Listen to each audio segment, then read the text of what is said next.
When it comes to holiday travel, what usually comes to mind is crowds of people in scenic spots, crazy experience prices, and just a terrible experience overall. So this time we decided to do things differently. No itinerary, no bookings, just following our hearts to the Taihang Mountains in northern China.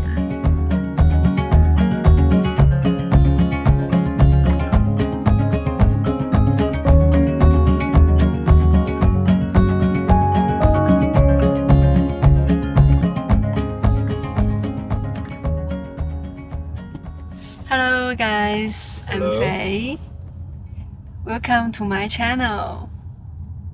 And now we're heading to a new place, which is 河南 Henan province, and the name is Ningzhou. 对 Yeah, Ningzhou is located in Henan province and is also near the Shanxi province. And 我们今天刚好是放假前的一天，然后大部分游客都会开车出发，所以说你会看见这个路很堵很堵。 yeah, 我们今天准备开到宁州的话，得到凌晨的3点了，所以我们不打算开到宁州了。我们中途如果困了的话，我们就直接开到哪儿是哪儿。 Yeah, I would like to show you the navigation. Yeah, as 现在也堵了。 navigation shows that there's a traffic jam, and it takes about 7 hours, yeah, to Ningzhou. It's still a long time. 就是所以我们此行也没有什么规划，就是看哪里人少我们就去哪里。现在就定了一个总体的方向，是往河南走。 Yeah, I think it's a freestyle travel this time. So, yeah, just follow our heart. And but I think it's gonna be some interesting things happens to us. So we're going to show you what we get into during this whole way.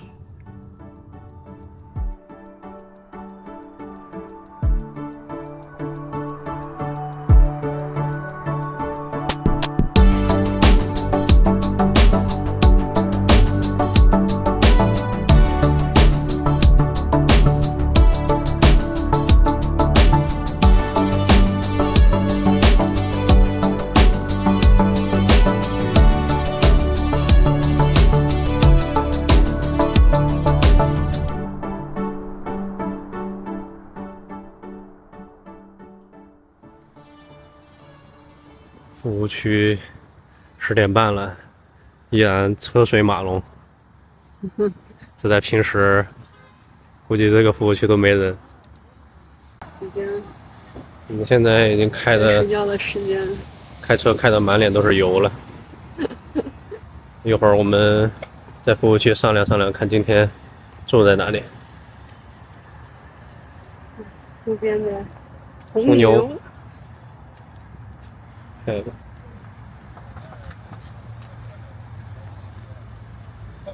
就是这些驾驶员扔在路边的红牛罐子。这个就是驾驶员必备，长途必备。对，长途必备。离线服务区。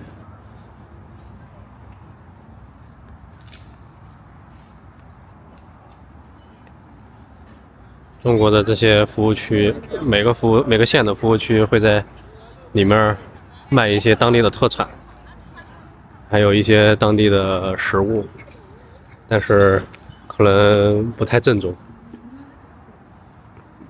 It's just for the tourists to find some food.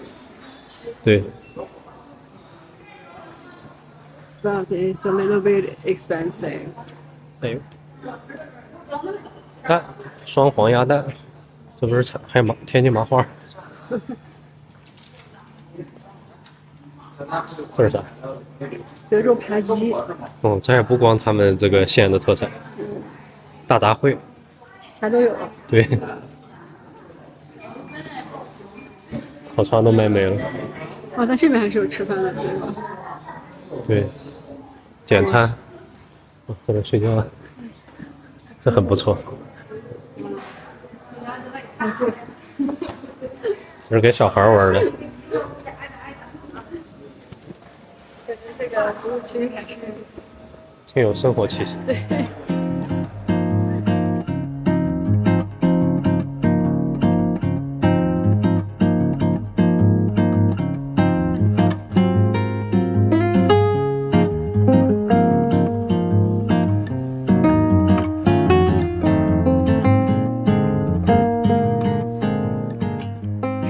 Now in 石家庄 it's really quiet because now it's really late.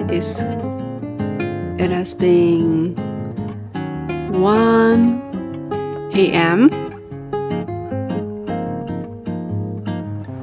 开了大概8个小时了，我们终于到了。太难了这一路，我们准备上去睡个懒觉，明儿再说吧，看到哪儿。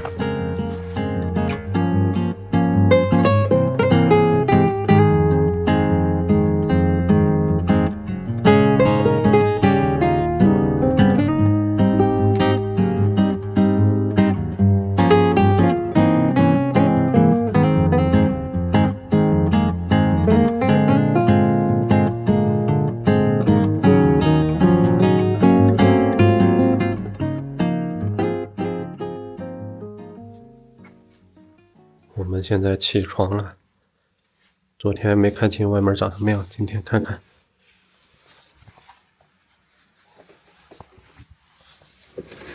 哇，已经这么亮了。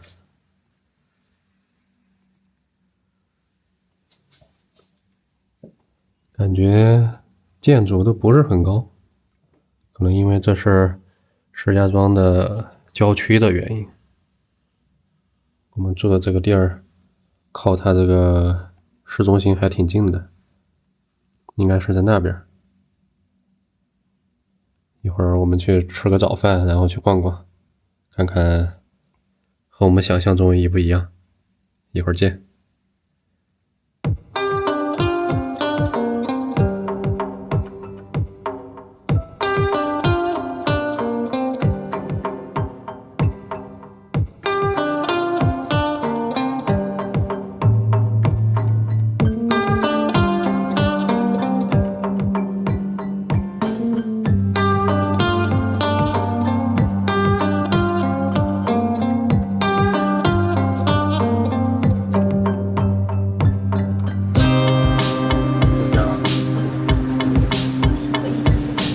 包子是6块1斤，就是你可以从里头2块、3块、4块这个档，哦，赶紧做个1块就是。量分量很足。对，碳水。然后我觉得这个桌子也很可爱，它是一个象棋桌。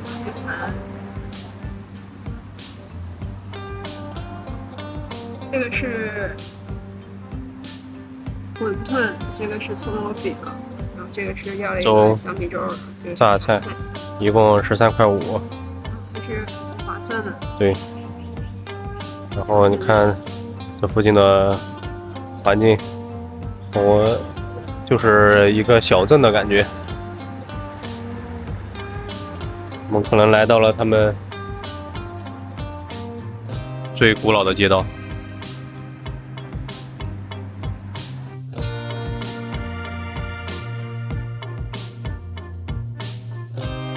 After breakfast, we wandered around the neighborhood. Traffic was rolling on the road, but all the storefronts were shuttered. Seriously, was everyone on vacation?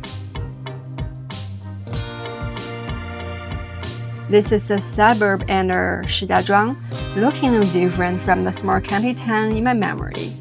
No skyscrapers, just streets oozing with old school vibes. If we hadn't crashed here for a night by chance, I probably never would come. Guys, it's fate. You never know where you will stumble into a small town story.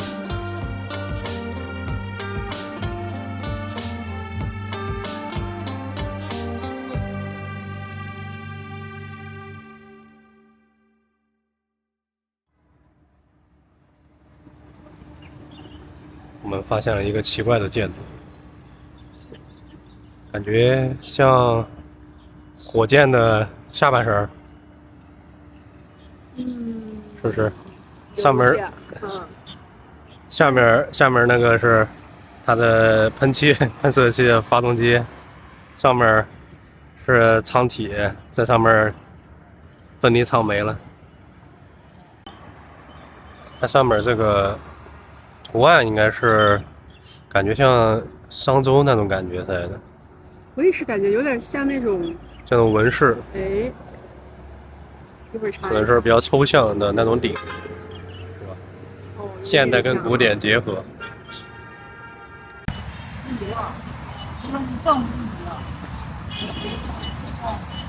昨天晚上是晚上1点多到，这有亲戚这？没有，怎么是不到石家庄到栾城来了？就是昨天那个晚上堵车嘛，然后1点多查了一下，好像说这个地方离那个高速比较近，然后我们就下来了。哦，离高速还近。对。您是那个？您就是本地的哈？本地的。那您说的就是石家庄的那个方言。石家庄是栾城方言。栾城。你知道后面这个雕塑它是什么意思吗？什么雕塑啊？这个。我们刚才看见这个了，但是不知道。它这是个县的一个标志。我们看说是代表的麦子。是。具体也不知道。麦穗了是不是？对，有点像。因为这边那个麦子比较多哈。产麦子。产麦子。对，应该是。栾城这边产麦子。那放着麦子。那您年轻的时候就是唱戏，属于这个。那红阳开那是京剧了。京剧小京剧。那个很需要，就是苦练，是不是？就是小京剧不容易，是吧？学那个挺不好学的。他得练那种把式哈，各种把式。练功。光练唱得学一对得学好几个，好多少次的。多少回才能学会的？要练动作那更不行，练动作那更是功夫。我小时候就是我的那个就是家人有教我唱过那个叫什么红灯记。对，那个时候家里边我们家有人喜欢那个京剧，就是我那个有一个姨。然后他喜欢，所以小时候还带我们学了那么一些。你学哪一句哩？就是怎么唱来，就是那个我家的表叔数不清，对，没有大事不登门。让奶奶评判评判你唱的怎么样？唱的不赖，唱的不赖。我给你唱唱吧。有潜质。奶奶唱唱。我家的表叔数不清，没有大事不登门。虽说是亲眷一无相认，可他比亲眷还要亲。爹爹和奶奶齐声唤亲人，这里的奥妙，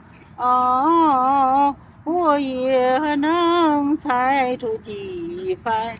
他们和爹爹都一样，都有一颗红亮的心。哎呦，太好了！我年轻时候。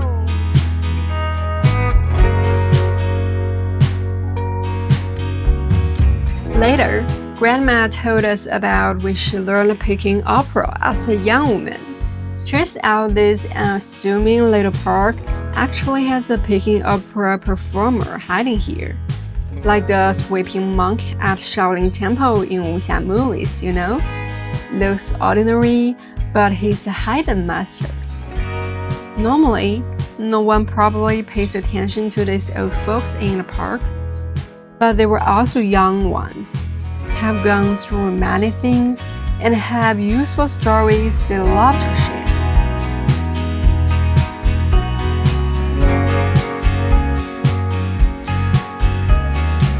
Hello guys, now we have left Luancheng and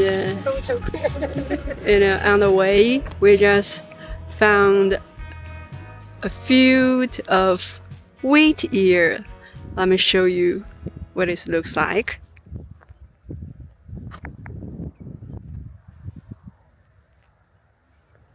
Can you see that?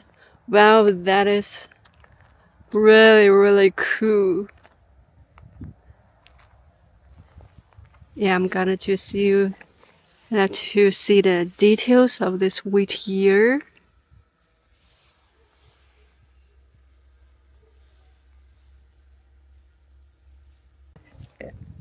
Do you remember we just arrived at Luancheng and we saw a landmark? And at that time, we don't know what it looks like. And then I checked, the website, and it tells me that that is wheat ear. And I just curious about why they,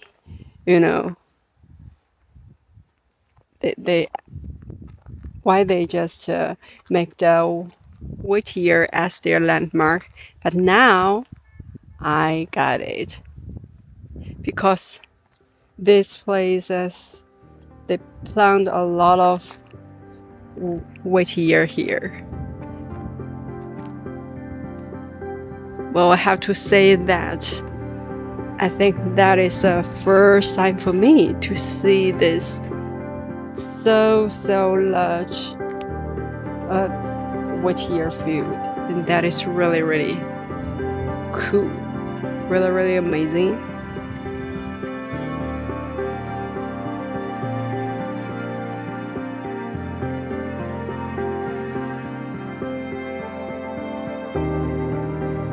From above, the waves of green wheat stretched all the way to the horizon, endless as far as the eye can see.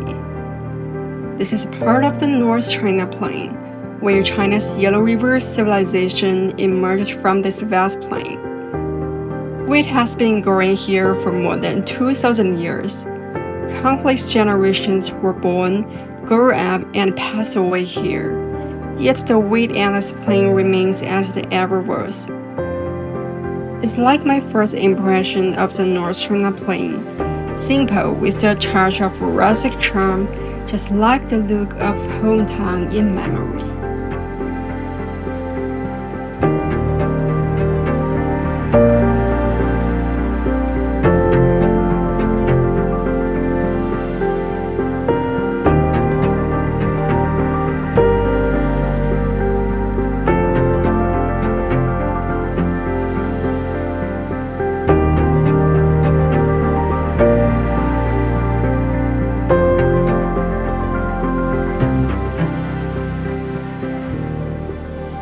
Leaving Shijiazhuang, we headed south toward Linzhou. Glancing at the map, I suddenly remembered an old friend lives in Xingtai, right on our way. And fortunately, she was home. So we made a last-minute decision to visit our friend in Xingtai.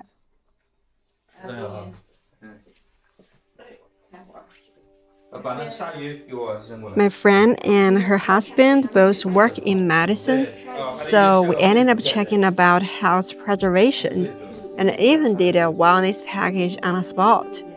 That had pulse diagnosis to see my body type, and I tried moxibustion for the first time, which is traditional Chinese medicine therapy.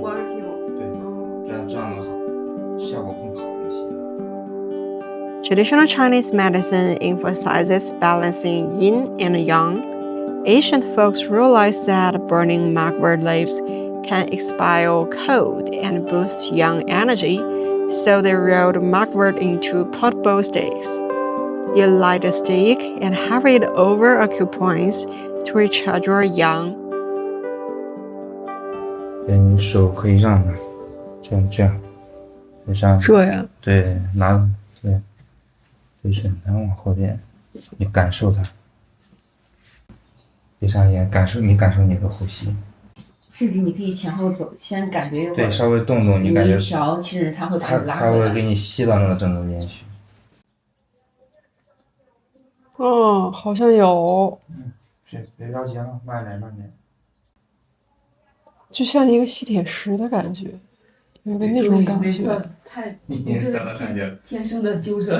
天生的纠正。可能得气。对，那个医生他说啊，他这个小周天就是40-50分钟灸一次，大概起价是400块钱。对，400块钱，得气的状态400块。对，400到600。就这个400块钱，对。对，一周嘛，40-50。一周就是一圈。哦，一圈。从这儿然后到前面。对。哦。也就是灸差不多40-50分钟。对。这个为什么就是必须得不能着凉呢？因为你现在他给你进热气呢，就把你穴位给你用艾相当于给你撑开了。这本身是进艾的这个热量的。你如果是进了这个寒气的话，一块儿会进去。对，身体是不舒服，我是这么认为。对，而且被艾的时候，就被艾灸的人，就是你现在是感受身体的状态，你全身的毛孔都是打开的。对。所以不仅是这个地方，别的地方如果能盖，也都盖上。这就是艾。它如果对的位置是，比如说这个地儿没有穴位，它就不会有这种反应。对，但是这正常人哈，就是有些就是那些干啥，他的穴位有的是闭住了，那个得通过针灸才能把它打开，这个是打不开了就。那像针灸的作用跟这个艾灸是一个意思吗？不一样。针灸的话，下针更多的是破气，气往外走的。对，给你打开这个淤结嘛，相当于主要是泄的比较多。艾嘛，主要就是往里进你这个能量，也就是补。比如说针灸跟艾灸那样不能同时来？按道理说是可以的，只是一些穴位是不能用的。比如你肚脐眼，你只能用艾灸，不能用针灸哈。那泄了人就完蛋了。对。I'm gonna say moxibustion was pretty amazing. Had me sweating like crazy, feel like midsummer, and I was way more relaxed afterward.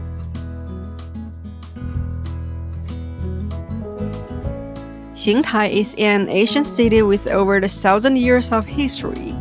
It took shape around the dawn of Chinese civilization, and what's amazing is it's never moved.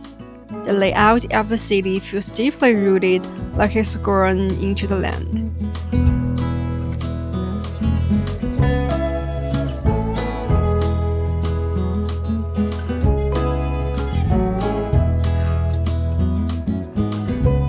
But hidden streets of Xingtai is a totally different vibe.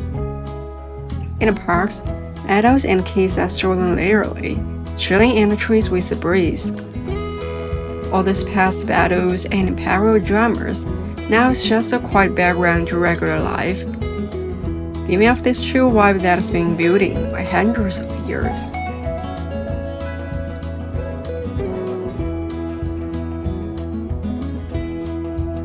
When we split, my friend packed us some wellness goodies, which totally warmed my heart. Now I'm just looking forward to hosting their family in Tianjin someday. After leaving Xingtai, we headed south to Lingzhou.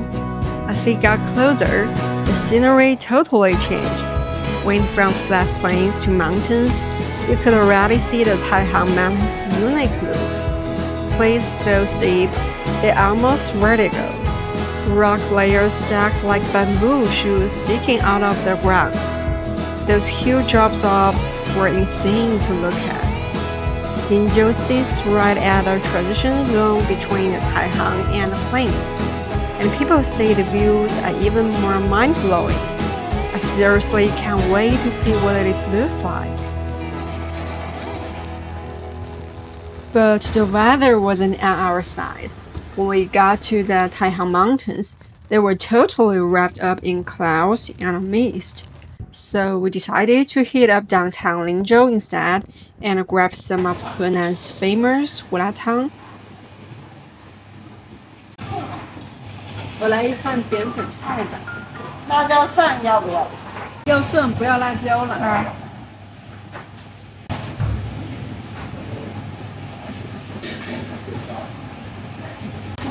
这是3块5的。好的。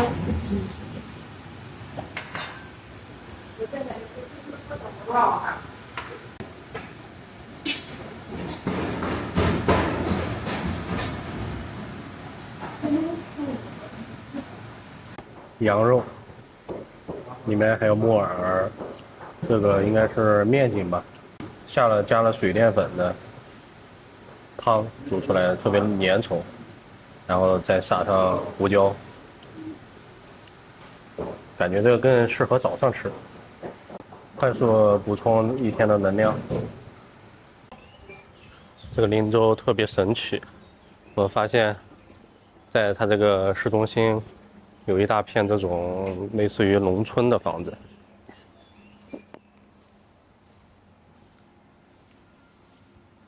不知道是城中村，就类似于北京2环的四合院是吧？啊，有点那个感觉。对，还都是独门独院，然后外观风格也都一样。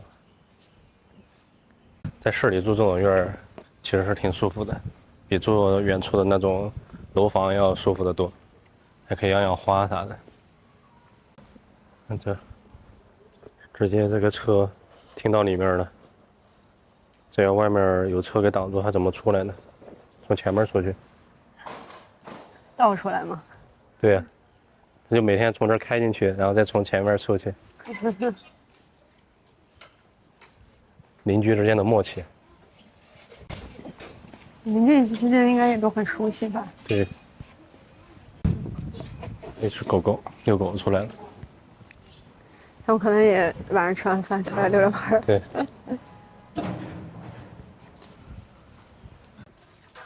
Hello， 我也没带吃的，宝贝，没带吃的。还伸了个懒腰，下犬式，真厉害。我们就是来旅游的，进来逛逛。就看到这一片，觉得还挺漂亮。就这边的这个房子是很早很早原来修的了哈。不最早。不最早吗？哦，这是91年的。91年。那他们，你光看每个房子的外观都一样的，是政府给修的还是你们自己修的？自己修的，全部是自己修的。然后这个外观风格都是统一的。这是统一。挺好的，现在在这个市里能有那种大院子，挺好的。就住这种楼房其实挺不舒服的。在住上舒服。对。那像这个以后那种年轻人还会回来住吗？什么？就是比如说您的小孩他工作了以后还会到这种地方来住吗？还是他就自己去外面买房子了？卖房了。买房了。哎，那以后像这种房子会不会逐渐的就没人住了，就空置了？会。就是属于老宅，其实就是家里。咱这边就是口音跟那个就是河南省的那种口音一样吗？我听他们说林州的口音好像口音不太一样。临县口音还不标准。不标准哈。哎，我们要自己跟自己人说话。我们可能听不懂哈。你们听不懂。对。他们说来到这儿就像听外语啊，对，就是专门就是加密语言，不是，就是相当于专门咱们林州的方言啊，对，这一个片儿的地区的林州方言就是这个方言大的很嘛，是吧？到了，到了是啥意思呢？对，很大。哦，很大。到了啊。等会儿。狗过去了。听不懂啊。听不懂。这说会儿，这是暖。完了，你猜不这个这是养鸡会儿。不知道养会儿。这可不是天天开暖。不是天天开暖。这是鸡会儿，就暖就是你想啥子那养鸡会儿。大爷邀请我们参观他的小院。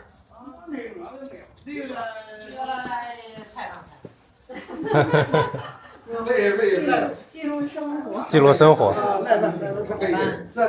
也就是旅游随便拍拍。坐这吧。你溜了没事的，咱一当个大个说开了。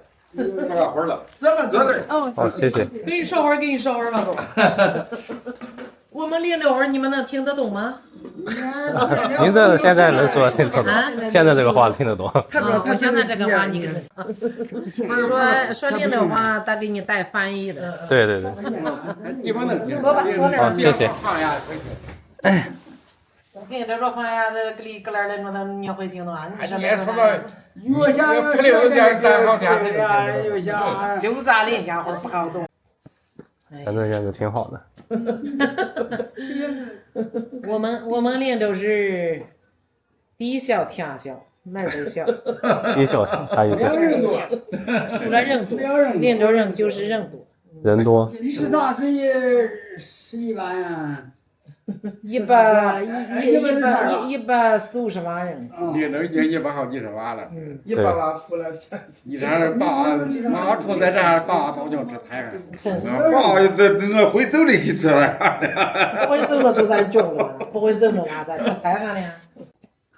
咱这院里就是有那种统一的暖气吗？统一的暖气啊，有啊。也是那个机械供暖，那挺好的。我们林州是什么也先进，集体供暖，天然气什么都早的就安上了。那挺好。水呀什么的呀，自来水用的这个各方面都是比较都比较先进。对，这种配套就是挺重要的。对，配套设施都还可以。对。6点左右吧，一般的都是6点左右。那你这也差不多该吃饭了吧？也差不多了。对。那在哪吃吧？我们吃完了。人家吃过饭。吃完了，刚才溜达过来。到最后外头吃了。那我们就再溜达溜达。那您赶紧吃，别打扰人吃饭。没事，可以转转吧。行。可以溜达溜达，转一转。谢谢阿姨。谢谢阿姨。没事，拜拜。好。现在大娘就回去了，我们走了。走吧。哎，走吧。现在外面吃。啊，对，在外面。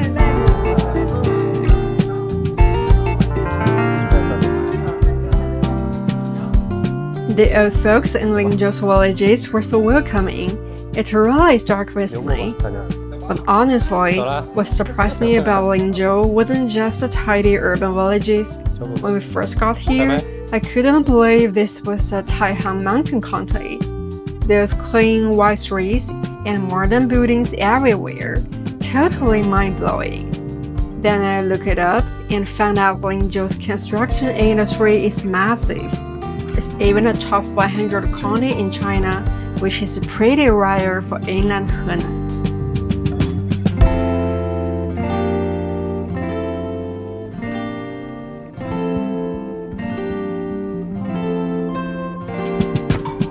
Linzhou has been producing skilled craftsmen for ages. Back in the day, locals worked together to carve the Hongqi Canyon out of the Taihang Mountains by hand. It's still there. Total miracle. Now those Linzhou craftsmen are carrying forward that craftsman spirit in construction, building up their hometown. Like that Hongqi Canyon sculpture we saw when we first got here, we can tell that canyon spirit from their ancestors is straight up in Linzhou people's blood.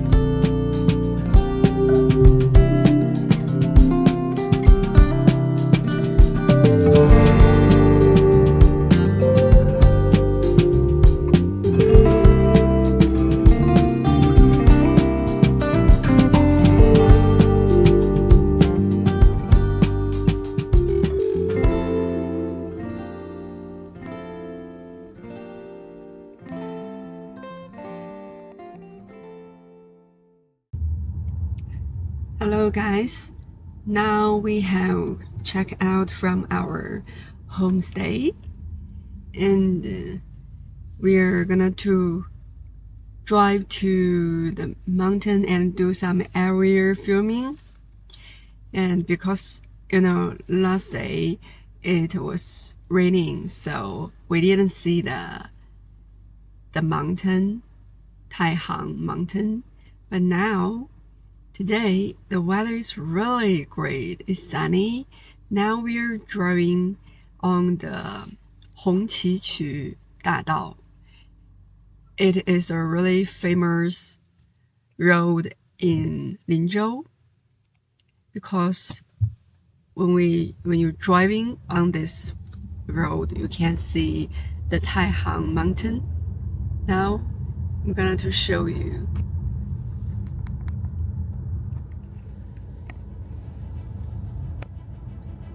Wow, it's amazing. We're driving in front of a big mountain. It's really beautiful. It's amazing.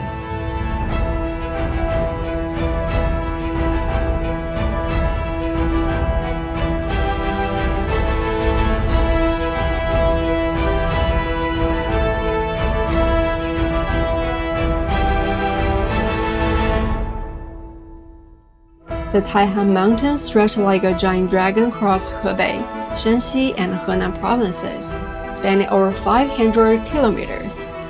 They form the boundary between the North China Plain and the Loess Plateau.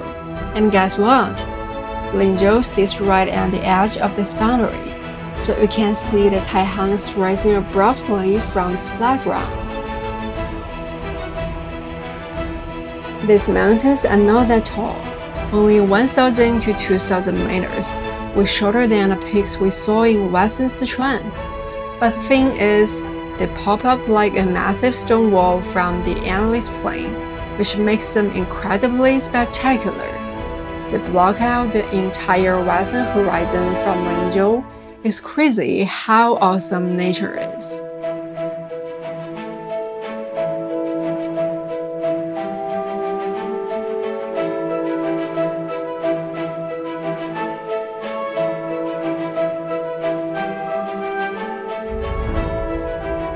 I'm standing at the bottom of the mountain, still on Henan ground, but a peak up there, that's already in Shanxi. Those cliffs look almost straight up, so close, but climbing up is not easy. Crazy to think Asian people carved out passes through these mountains, total engineering marvel.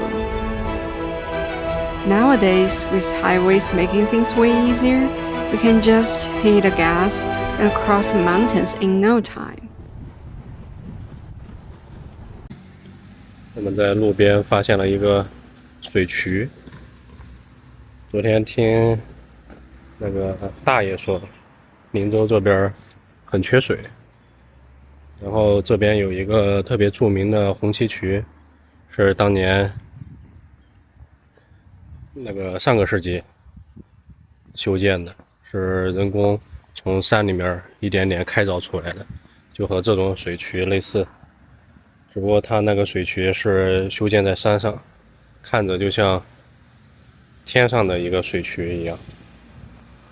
当时花了很多年的人力物力才修建成功的。然后自此之后，宁州的这个缺水的问题就得到了很好的改善。看这里还写着保护水土资源，防止人为水土流失，说明这边的水确实很重要。我老家是四川的，四川不缺水，所以说我们对这个水资源的缺失缺乏没有太多的概念，但是北方特别缺水，所以说他们这边能修建这样一条水渠已经是很不容易了。这个也是红旗渠，干渠。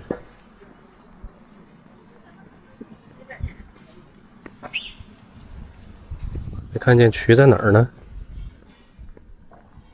没有呢。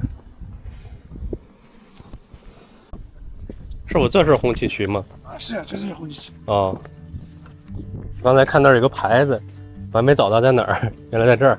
这就是红旗渠。啊，从山西过来。山西过来，这么远？好几百里。100多里。好几百里，300多里。300多里。他这个修的时候，当时修了好多年是吧？10年。10年，好嘛。这是一干渠。干渠。这是分了三干渠，这是一干渠，有2干渠、3干渠。啊。一干渠最宽。哦，这个相当于它是一个分支是吗？啊。分出来的那种支流。这支流是一干渠。对，我刚才路过的时候看那边有好多蓄水池。那个是不是就是像枯水的时候，就把这个水放进去，储存起来？就水库，水库。水库哈。这个顶多就是拿来灌溉用哈。哦，灌溉。人喝的少了。啊，主要就是降低灌溉。对，但您这每年这里面这些什么垃圾啊，还有一些树叶都得清理啊。它清理实际上这样用来泥沙的石头的。啊。对，不然的话就堵了。啊，还有那个卫生。对，那儿都那个倒了。时间长了，有60年了。60年了，看着还挺新的。啊，60多年。对，保养的比较好。听说这个红旗渠很有名，都是人工修的，像那是从山里面开出了一条河道出来。过去是全部是人工。对，人工修。现在是机械化。对。现在好修了。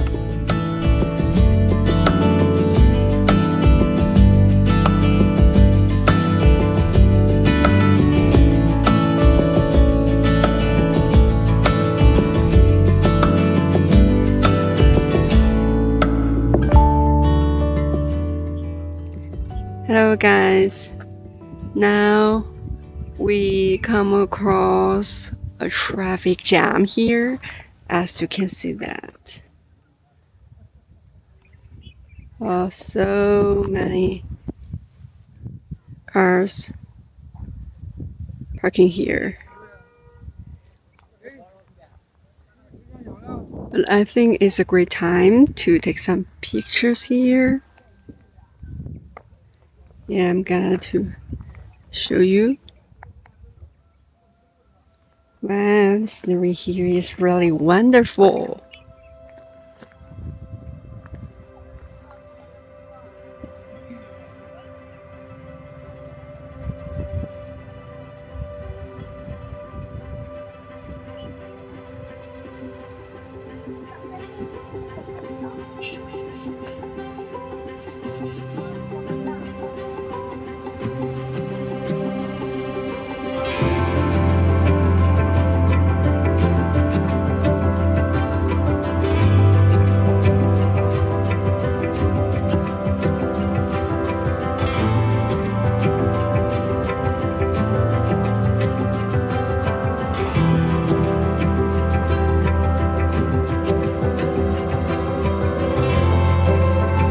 the air, we could already see the flat mountaintop where wind turbines were gently spinning. Looking down, the drop from the base to the peak was terrifyingly steep. Even though the straight line distance wasn't that far, it shot straight up like a 1,000-meter tall staircase. Only some legendary giant could climb that in one step.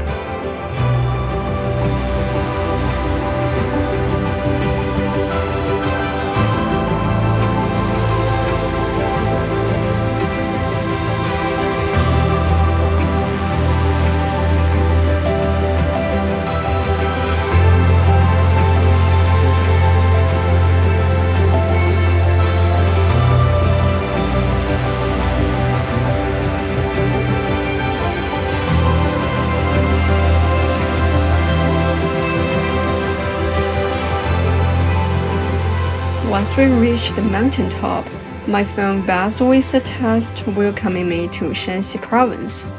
Standing there looking down at the vast plains below was wild. Even after hiking all morning, Linzhou city still looked right there within reach. That crazy sense of distance compression totally blew my mind.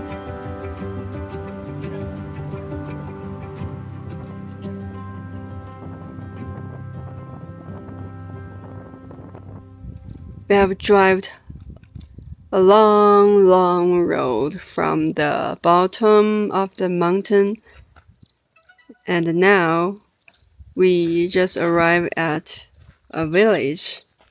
So we decided to take a break here and to go around this village. It's really quiet.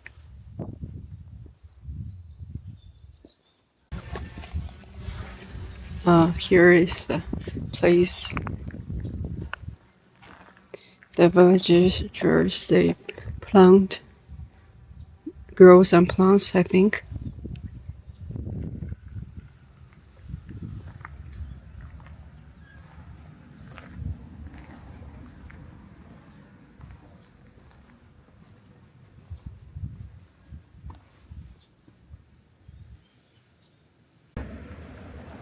I have seen a big tree which is at the entrance of this village, and I think this tree has experienced a long time because it's really big.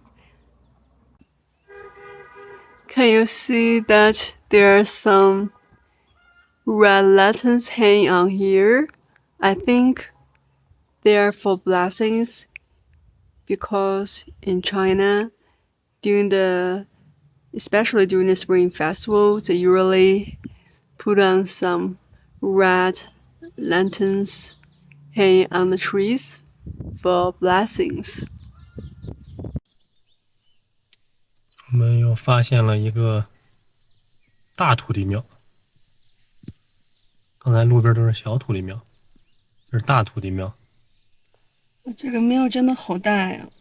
快赶上一个房子了。对，有时候看我以为真的是一个和旁边的住家，和旁边的这个居民楼比起来，它就是一个大房子，可能是一个保佑这个村子的一个土地。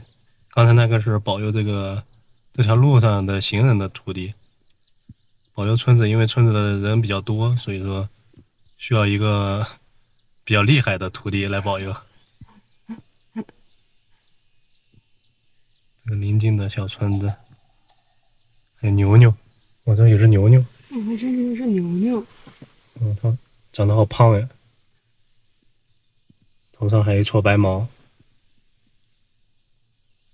它也不看咱们。门儿，门。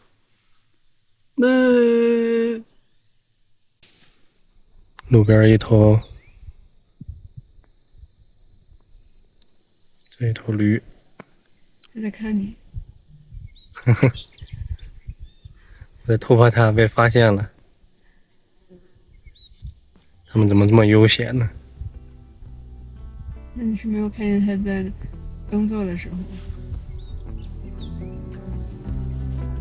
Scattered through these mountains are all these little villages. totally different from the neatly arranged ones in Lingzhou. These places just adapt to the terrain, no strict layout at all. Some cling to hillsides, others nestle in valleys, so rustic and simple, like we'd stumble into some remote hermit community untouched by modern life. But then, boom, giant wind turbines spinning all around us, snapping me right back to industrialized reality. What a wild contrast!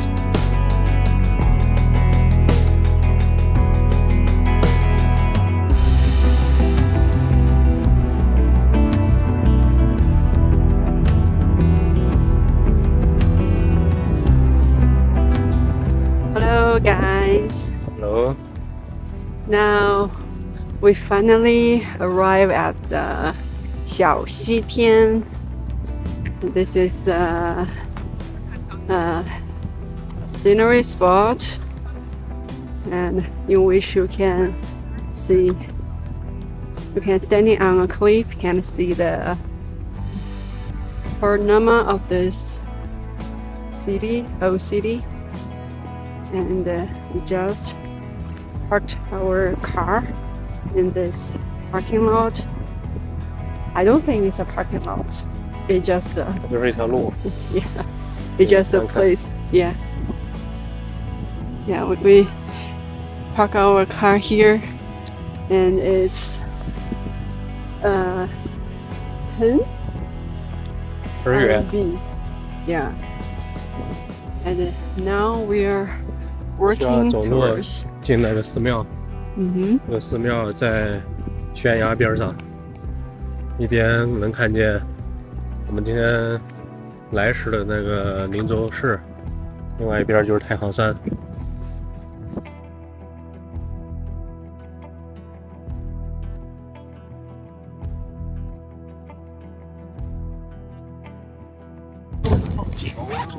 坐这吃。那是太饿了。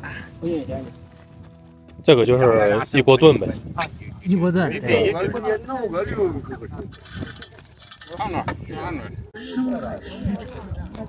河南烩菜配米饭，你是配馒头？我是配馒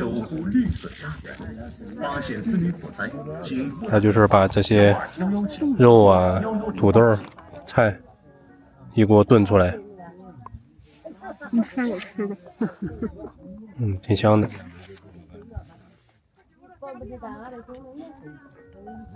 有点像那种工友吃的饭，是不是？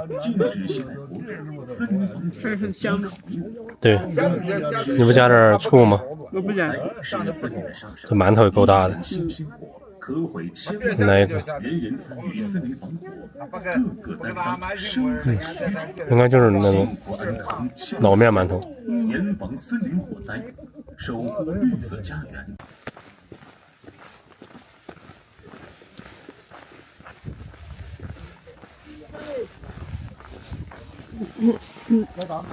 吃饱了，现在去看看石窟。走着。现在终于吃饱喝足，然后有力气了。就是有点冷。山顶上这个风特别大。走起来就好。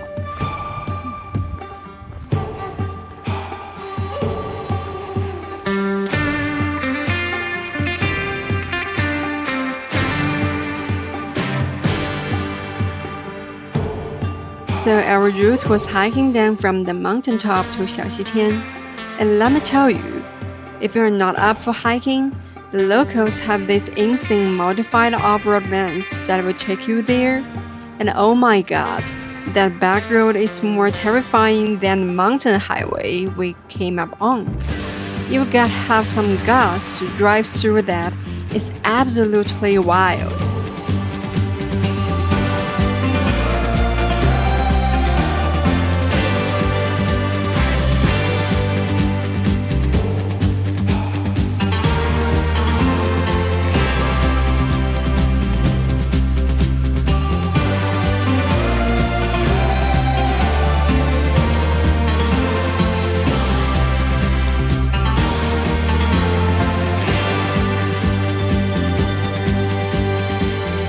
眼前的这个岩石就独立出来，单独的一座山峰。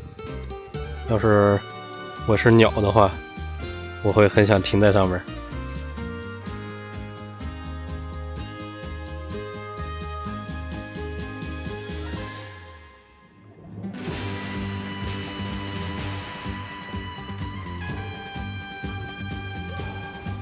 远处一片，哇，是林州吗？是，太壮观了。我们从山脚来到了山顶，从河南来到了山西，看着特别近，但是我们花了整整一上午的时间，现在已经是下午了。我们现在脚踩的应该是山西哈，对，但是看到了远处的林州是属于河南。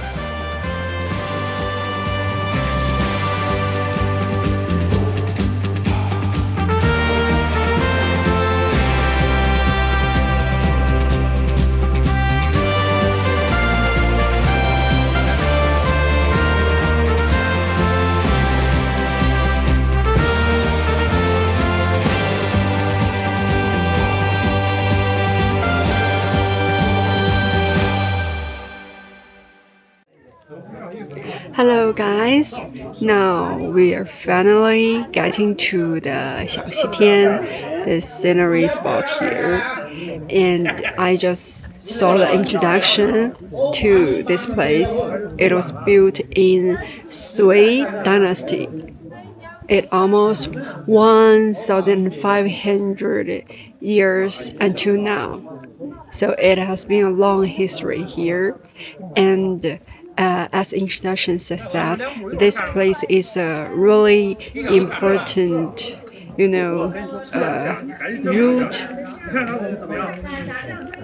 from Shanxi to Henan province, between these two provinces in the past. So it's a really important place here. And I just see a ladder here, and along the ladder there's a temple up here, so we're gonna to work up. 我们现在来到了太行山原始的山路，就是这种特别窄、特别陡的台阶，可以从山底沿着这种台阶爬到我们刚才去的寺庙。这个台阶不知道是谁修建的，太隐蔽了，这种山路。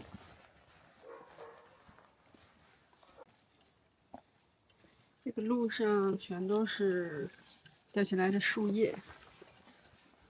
去年冬天掉的树叶还没有完全腐烂，然后新的这个绿叶又长出来了。不过这个路面踩起来软软的。对，这种路在过去应该就是他们山里人出山的必经之路，现在修了更宽阔的公路以后，这个路走的就少了，现在大部分都是那个驴友徒步的道路。我们又见到了一座土地庙，随处可见的土地庙。介绍说这条路是山西湖南的一个重要的要塞，在古时候，遇到那些平定战乱的时候，就是通过这条路去走，就是官道。那古时候要打仗骑马子的路可真是挺难的。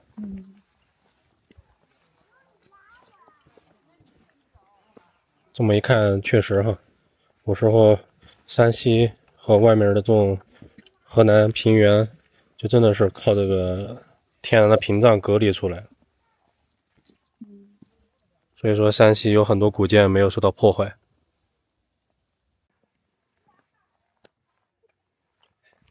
那你想想，古代的这些人要翻过这座山，得费多少天？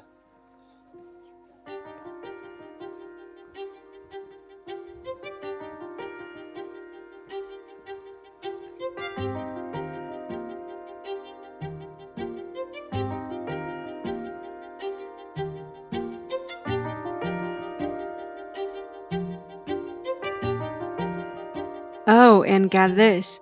At Xiaoxitian, there's this mountain guardian named Li Xiaotang. Over a decade ago, he fell in love with these Taihang Mountains and just stayed. Became this voluntary caretaker of the wilderness. When he first got here, no electricity, no running water, forget about internet.